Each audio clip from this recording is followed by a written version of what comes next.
Je m'appelle Thomas Riley et je suis un fantôme. Pas au sens spectral du terme, mais de la manière qui compte le plus.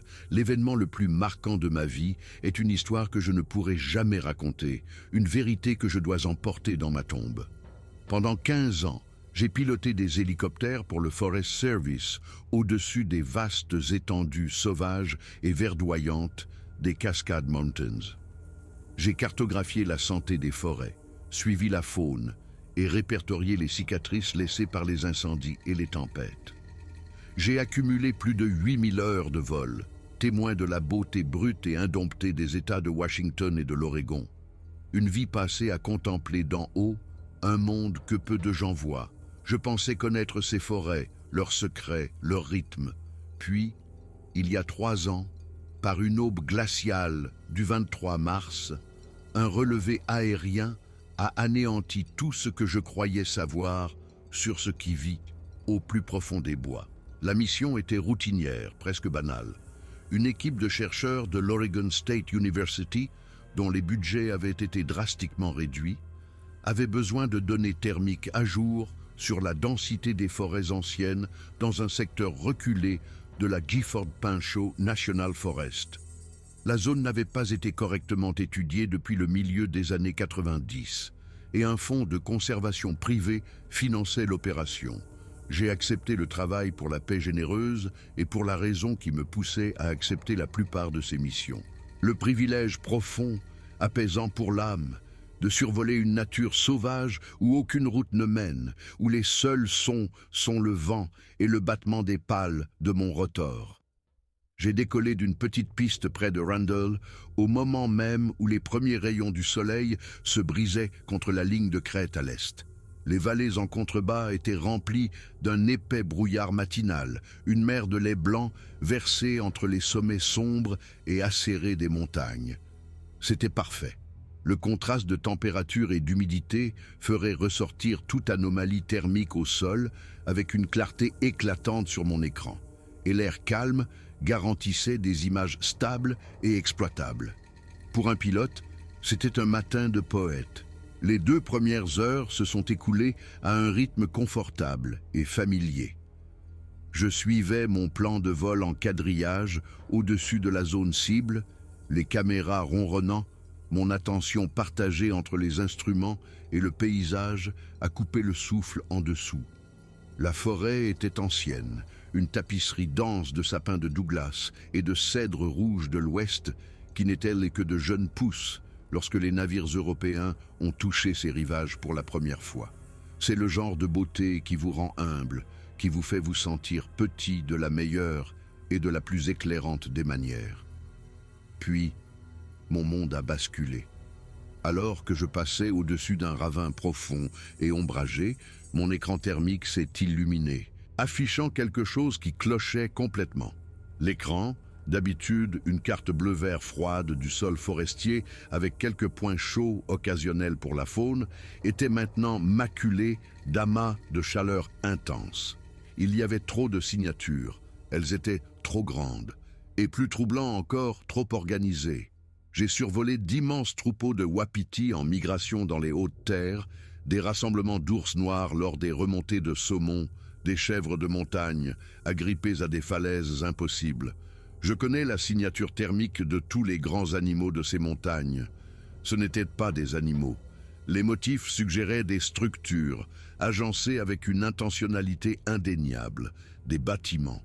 Et les signatures thermiques individuelles qui se déplaçaient entre eux étaient immenses, bipèdes et bien plus grandes que n'importe quel ours.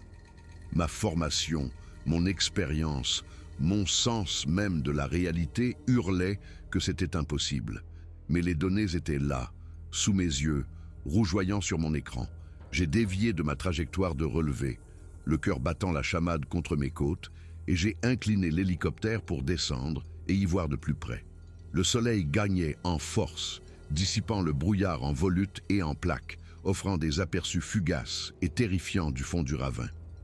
Ce que j'ai vu m'a fait serrer le levier de pas collectif jusqu'à ce que mes jointures blanchissent. Des structures, pas des grottes, ni des amoncellements de bois morts, mais des constructions délibérées, Elles étaient de fait d'énormes branches entrelacées, comblées de terre et de mousse, certaines se fondant si parfaitement dans le sol forestier qu'elles en devenaient presque invisibles. Elles étaient disposées en un cercle approximatif autour d'une grande clairière centrale. J'ai compté au moins 30 bâtiments distincts avant que mon esprit ne cesse de compter, complètement absorbé par les silhouettes qui se déplaçaient parmi eux. Ils marchaient debout, d'une démarche longue et fluide. Ils étaient couverts d'une épaisse fourrure sombre, allant du noir au brun roux profond, et ils étaient énormes. Facilement 2,10 m, peut-être 2,40 m, avec une carrure qui témoignait d'une puissance incroyable. Ma première pensée cohérente fut une tentative désespérée de me raccrocher au banal. Un plateau de tournage, un de ces documentaires sur Bigfoot filmant une reconstitution dramatique. Mais la logique s'est effondrée instantanément. Il n'y avait ni véhicule, ni générateur, ni équipe de tournage, ni éclairage. La route la plus proche se trouvait à une randonnée exténuante de 20 miles sur un terrain qui découragerait tous les randonneurs, sauf les plus fanatiques. Ce n'était pas un plateau de tournage, c'était réel. J'ai tourné 2 fois en cercle en maintenant une altitude de 800 pieds, assez haut pour que le bruit de mes rotors soit étouffé par le relief et que mon souffle ne perturbe pas la cime des arbres. La caméra thermique, mon témoin silencieux et objectif, a tout capturé. Elle a enregistré des individus entrant et sortant des structures. Elle a vu des groupes d'entre eux travailler ensemble, soulevant et plaçant d'énormes rondins pour ce qui semblait être une nouvelle construction. Elle a filmé des silhouettes plus petites, des jeunes, sans aucun doute, jouant dans la clairière centrale sous les yeux attentifs de plusieurs adultes. L'organisation sociale était complexe, indéniable et totalement étrangère. Puis, l'un d'eux a levé les yeux. Je n'étais qu'un petit point dans le vaste ciel, partiellement masqué par les dernières bribes de brouillard matinal, et il a regardé directement dans ma direction. Pas un simple regard vers le ciel, pas une réaction au bruit. Sa tête s'est inclinée et a suivi mon hélicoptère avec une précision concentrée et intelligente alors que je terminais mon cercle. Puis, il a levé un bras massif dans un geste adressé aux autres à proximité. Ils ont tous cessé ce qu'ils faisaient. À l'unisson, ils ont tourné leur attention vers le ciel, vers moi. Tout pilote a un 6e sens, un instinct pour savoir quand une situation est sur le point de mal tourner. On sent le subtil changement de pression atmosphérique avant une turbulence. On entend la variation dans le vrombissement du moteur qui précède un voyant d'alerte. Ce que j'ai ressenti à ce moment-là était un instinct d'une autre nature, une terreur primaire, ancestrale, qui a résonné au plus profond de mon ADN. C'était le sentiment d'être une proie, la certitude absolue d'avoir été repéré par un prédateur que l'on ne peut absolument pas comprendre. J'ai poussé le collectif à fond, viré brusquement, et je suis parti de là aussi vite que la machine pouvait m'emporter. Le vol de 40 minutes pour retourner à la piste a été le plus long de ma vie. Je n'arrêtais pas de jeter des coups d'œil dans mes rétroviseurs, m'attendant à moitié à voir une forme impossible me suivre à travers les nuages. Mes mains tremblaient si fort que j'ai failli rater l'atterrissage, arrivant trop vite et devant remettre les gaz avant de finalement poser l'hélicoptère avec un choc brutal. Je suis resté assis dans le cockpit un long moment après avoir coupé le moteur, le silence de la cabine assourdissant. Les cartes mémoire de mon système de caméra contenaient des images qui auraient l'effet d'une bombe dans le monde de la science, de la culture et de la religion. C'était la preuve définitive de ce que des milliers de personnes prétendaient avoir vu depuis des générations. La justification pour chaque personne qui s'était fait moquer pour avoir cru en Bigfoot. Je savais aussi, avec une certitude qui allait au-delà de la logique, que la diffusion de ces images serait leur arrêt de mort. Les 3 semaines suivantes furent un cauchemar éveillé. Je ne pouvais pas dormir, mon esprit rejoint les images, la vision de cette communauté, l'intelligence troublante dans ce regard tourné vers le ciel. J'ai copié les données sur plusieurs disques durs cryptés, puis j'ai fait des copies, terrifié à l'idée de perdre la seule preuve de ce que j'avais vu. J'ai passé des centaines d'heures à analyser chaque image, à cataloguer les détails, à compter les individus, essayant de comprendre la portée de ma découverte. Le niveau de sophistication que j'ai observé était stupéfiant. Les structures n'étaient donc pas de simples abris primitifs. Elles étaient soigneusement conçues, avec ce qui ressemblait à des ouvertures désignées pour la ventilation et le drainage. Les sentiers entre elles étaient profondément creusés dans la terre, suggérant des générations d'utilisation. Les clairières montraient des signes de culture. Pas de l'agriculture telle que nous la connaissons, mais un agencement délibéré de plantes indigènes qui ne pouvaient en aucun cas être accidentelles. Ce n'étaient pas juste des animaux se cachant dans les bois. C'était une civilisation. Je me noyais dans ce secret, mais à qui pouvais-je faire confiance? Le monde universitaire exigerait une évaluation par les pairs et une vérification, ce qui signifiait une exposition publique. Les médias en feraient un cirque grotesque, un spectacle mondial qui déferlerait sur ce ravin avec des hélicoptères et des équipes de tournage. Les agences gouvernementales me prendraient soit pour un fou, soit, bien pire, classeraient la découverte secret défense et prendraient des mesures qui pourraient mener à leur capture ou à leur extermination. Ma quête d'un confident m'a mené au docteur Patricia Okonkwo, une primatologue de l'Université de Washington. C'était une figure brillante mais controversée, ayant publié des articles soutenant que les archives fossiles présentaient des lacunes importantes qui pourraient facilement accueillir une espèce d'hominidé non découverte. Ses collègues la considéraient comme une excentrique, ce qui pour moi signifiait qu'elle pourrait réellement m'écouter. Quand je l'ai finalement rencontrée dans son bureau encombré et tapissé de livres et que je lui ai montré les images, elle est devenue complètement, totalement immobile. Elle a regardé les 47 minutes sans un mot, son expression indéchiffrable. Puis, elle les a immédiatement repassées. Au troisième visionnage, elle s'arrêtait fréquemment, griffonnant des notes d'une écriture dense et bouclée que je ne pouvais déchiffrer. Quand ce fut terminé, elle a retiré ses lunettes et m'a regardé, les yeux remplis d'une émotion que je ne pouvais nommer. C'était un mélange de profond émerveillement et de profonde peur. « Monsieur Riley, dit-elle d'une voix qui n'était qu'un murmure, avez-vous la moindre idée de ce que vous êtes en train de me montrer ?» Je lui ai répondu que je pensais que oui. « Non, dit-elle en secouant lentement la tête, vous ne savez pas, c'est la preuve d'une évolution parallèle de l'intelligence sur notre propre planète.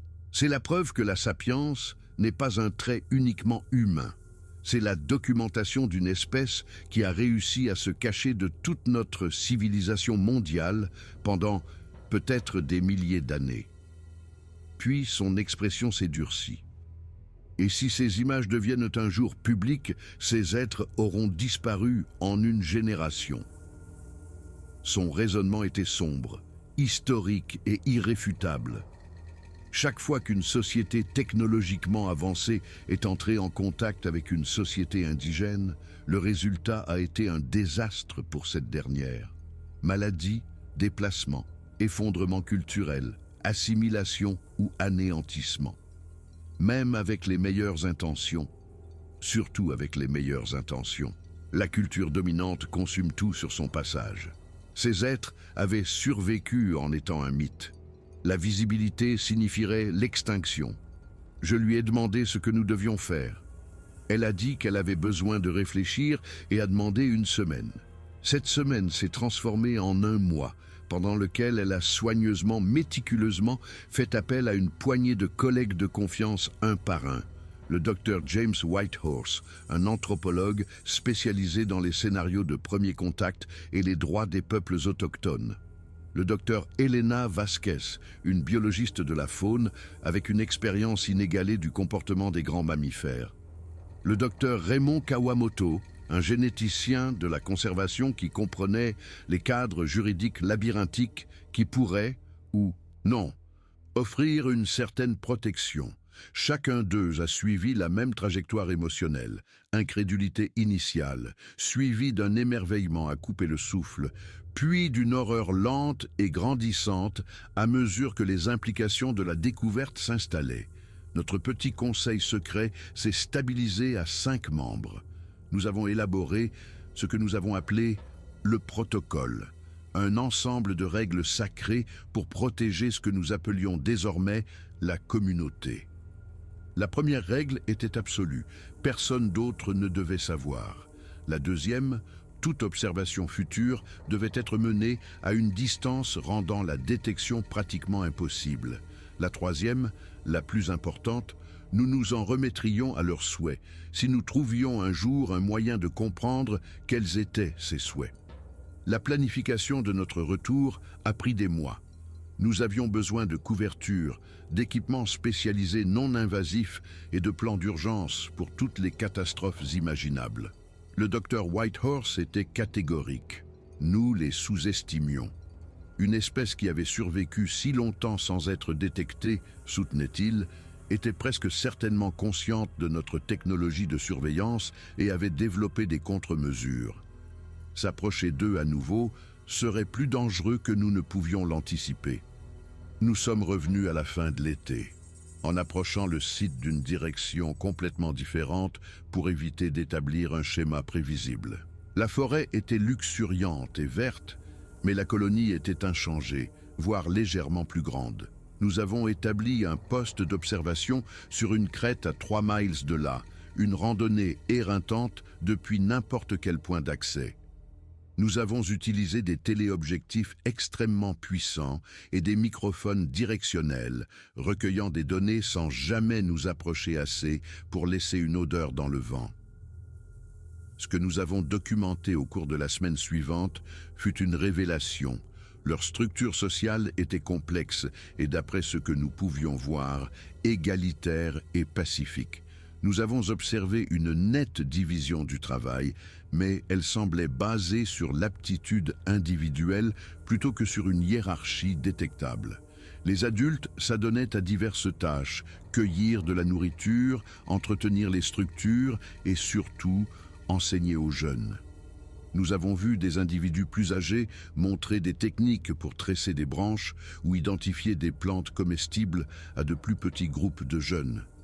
C'était un transfert de connaissances conscient, le fondement même de la culture. Le docteur Vasquez était fasciné par leurs mouvements. Il naviguait dans la forêt dense avec une efficacité sans effort qui témoignait d'une intimité profonde et générationnelle avec leur territoire. Ils utilisaient des itinéraires qui maximisaient la dissimulation et minimisaient l'effort, se déplaçant avec un silence qui défiait leur taille massive. Leur communication était une énigme. Nous avons enregistré des vocalisations à basse fréquence, des grondements et des appels souvent à la limite de l'audition humaine. Mais nous avons aussi observé un langage gestuel sophistiqué, des mouvements subtils des mains, de la tête et de la posture qui transmettaient clairement des informations complexes. Le docteur Whitehorse a émis l'hypothèse qu'il s'agissait d'un langage silencieux, développé spécifiquement pour éviter d'être détecté par des prédateurs orientés par le son, comme nous. Le 5e jour, nous avons appris que nous n'étions pas aussi malins que nous le pensions. C'est le docteur Okonkwo qui l'a vu en premier. Une silhouette sombre, immobile à la lisière des arbres, juste derrière notre position. Elle était probablement là depuis des heures, nous observant observer son foyer. C'était une femelle. Avons-nous deviné à sa carrure d'environ 2,10 mètres, sa fourrure sombre, marquée de motifs argentés distinctifs sur les avant-bras. Personne n'a bougé. Personne n'a respiré. La forêt elle-même semblait s'être tue, chaque oiseau et insecte retenant son souffle. Elle nous a étudié, son expression indéchiffrable. Il n'y avait aucune menace, mais pas de bienvenue non plus. Juste une évaluation calme et intelligente. Après ce qui a semblé une éternité, elle a émis une vocalisation basse, presque inaudible. De la colonie 3 miles plus bas, un appel en réponse a résonné faiblement. Puis, elle a simplement tourné les talons et est retournée dans la forêt. Elle n'a pas couru ni fui. Elle a marché avec l'assurance sereine de quelqu'un qui est chez soi, totalement indifférente à l'idée d'être poursuivie. Malgré sa taille, elle a disparu dans le sous-bois en quelques secondes, sans faire plus de bruit qu'une feuille qui tombe. Nous avons remballé immédiatement, les mains tremblantes. Le message était sans équivoque. Nous vous voyons, nous savons que vous êtes là, partez. C'était un avertissement, une salutation, une limite tracée. Pendant la longue marche de retour vers nos véhicules, nous pouvions sentir leur présence tout autour de nous. Pas proche, pas menaçante, mais là. Une escorte invisible, s'assurant que nous quittions leur territoire. Cette nuit-là, entassés dans une chambre de motel bon marché qui sentait le moisi, nous avons eu la conversation qui allait définir le reste de nos vies. Le docteur Kawamoto a exposé les options, rendre l'affaire publique et essayer de contrôler le récit. Continuer l'observation secrète et espérer que personne d'autre ne les trouve. Tenter un contact direct. Ou détruire toutes les preuves et tourner la page. Chaque option était lourde de risques terribles. C'est le docteur Whitehorse qui a recadré tout le problème. « Et s'ils n'avaient pas besoin de notre protection ?» a-t-il demandé. Notre impulsion à les protéger est le même paternalisme qui a détruit d'innombrables cultures. Ils se protègent eux-mêmes depuis des siècles. Peut-être que notre rôle n'est pas d'être leur sauveur, mais simplement de ne pas être une menace de plus qu'ils aient à gérer. Cette prise de conscience a tout changé. Nous avons décidé d'observer non pas eux, mais la zone tampon autour de leur territoire. Comment interagissaient-ils avec le monde humain qui empiétait sur leur espace? Les schémas qui ont émergé étaient subtils, mais d'une efficacité glaçante. Une exploitation forestière, prévoyant de prospecter la région, a soudainement abandonné ses plans après une série de pannes de matériel statistiquement improbables. Un projet de sentier de randonnée a été discrètement dévié après que le comité de planification a reçu un rapport technique anonyme et brillamment argumenté, soulignant des instabilités géologiques. Une équipe scientifique qui s'est approchée de trop près a vu son campement saccagé, ses provisions de nourriture gâtées et son équipement GPS mystérieusement défaillant. Ils ne se contentaient pas de se cacher, ils géraient activement et intelligemment l'activité humaine dans leur domaine. Cela nous a forcés à reconsidérer notre rôle. Nous n'étions pas leurs protecteurs, nous n'étions qu'une variable de plus qu'ils devaient gérer. La question est devenue, pouvions-nous nous rendre utiles? La réponse est venue au début du printemps. Nous sommes retournés à notre crête d'observation pour y trouver un paquet d'objets laissés à notre intention. Des figurines d'animaux en bois sculptés, une collection de pierres triées par couleur, un morceau de fibre tressé d'une finesse exquise. C'était un cadeau, une reconnaissance, peut-être une invitation à une nouvelle forme de relation, étrange et inédite. Nous avons débattu pendant des heures sur la manière de répondre. Nous avons opté pour des articles pratiques et de haute qualité qui ne créeraient pas de dépendance. Un couteau en acier durable, un rouleau de tissu imperméable, une collection de semences anciennes de plantes comestibles. Nous avons laissé notre offrande et nous sommes retirés. 3 jours plus tard, les objets avaient disparu. À leur place se trouvait une unique pomme de pin, parfaite, posée en équilibre. C'est devenu notre langage, un échange silencieux et mensuel de biens et de symboles. Nous avons appris à interpréter certains de leurs jetons, développant un vocabulaire rudimentaire. Le docteur Okonkwo pensait qu'il nous gérait, calibrant le contact pour satisfaire notre curiosité sans rien révéler qui pourrait les mettre en danger. Cela aurait dû être humiliant, mais c'était libérateur. Le fardeau d'être leur seul protecteur s'est allégé. Notre rôle n'était pas de les sauver, mais de les assister, de devenir une force bénigne dans leur monde, de les aider à gérer les menaces qu'ils ne pouvaient pas affronter seuls.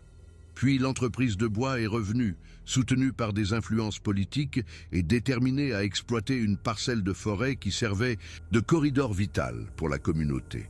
Nos méthodes habituelles d'interférence discrète ont échoué.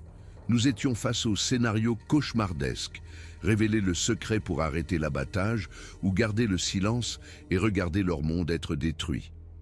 La décision nous a été enlevée. 3 semaines avant le début de l'abattage, toute la zone de rassemblement de l'entreprise, camions, engins de débardage, générateurs, a été systématiquement et silencieusement détruite en une seule nuit. Les caméras de sécurité n'ont montré que de la neige, les gardes n'ont rien entendu.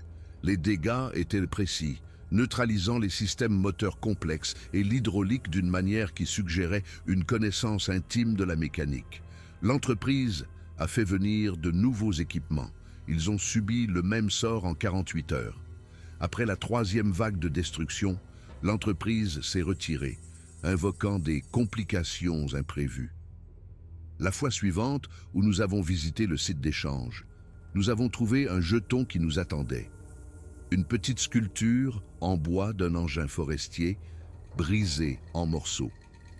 Ils nous disaient ce qu'ils avaient fait. Ils n'étaient pas passifs, ils n'étaient pas sans défense. Les années qui ont suivi se sont installées dans une routine. Nous avons continué nos observations, nos échanges et notre travail discret pour détourner les menaces.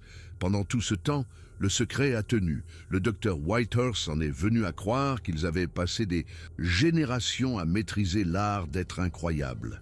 Leurs rares apparitions étaient là calibrées pour créer un mythe, pas une preuve. Les photos floues, les empreintes ambiguës, ce n'étaient pas des échecs de l'enquête humaine, mais des succès de leur dissimulation. Ils avaient fait de notre scepticisme une arme. Notre propre certitude qu'il ne pouvait pas exister était leur plus grand bouclier. 15 ans après ma découverte, j'ai pris une décision. J'étais vieux, mon corps commençant à me lâcher. Je suis retourné sur la crête seul, sans équipement, pour la dernière fois. Je me suis assis sur un tronc d'arbre abattu au crépuscule, et j'ai parlé à voix haute, à la forêt silencieuse. Je les ai remerciés pour le but qu'ils avaient donné à ma vie. Je leur ai dit que j'avais peur pour leur avenir, pour un monde qui se rétrécissait, pour un secret qui devenait plus lourd chaque année. Alors que je me levais pour partir, mes articulations douloureuses, je l'ai vue par terre. Une petite figurine sculptée d'un humain courbé par l'âge. À côté, une unique plume d'aigle était posée. Un symbole d'honneur, de respect, de connexion. Je les ai ramassés, les yeux brouillés de larmes. Ils avaient entendu, ils avaient compris. À leur manière silencieuse et profonde, ils m'avaient dit au revoir. Les images de ce jour-là restent sous clé, le secret transmis à une nouvelle et plus jeune génération de gardiens. Les êtres que j'ai découverts sont toujours là, nos voisins silencieux, nos ombres vivantes. Ils sont la preuve qu'une autre voie est possible, que l'intelligence ne mène pas forcément à la destruction. Ils sont le chemin que nous n'avons pas pris, un rappel constant et humble de ce que nous aurions pu être. La forêt garde ses secrets, et moi aussi je garderai le mien jusqu'à la fin de mes jours.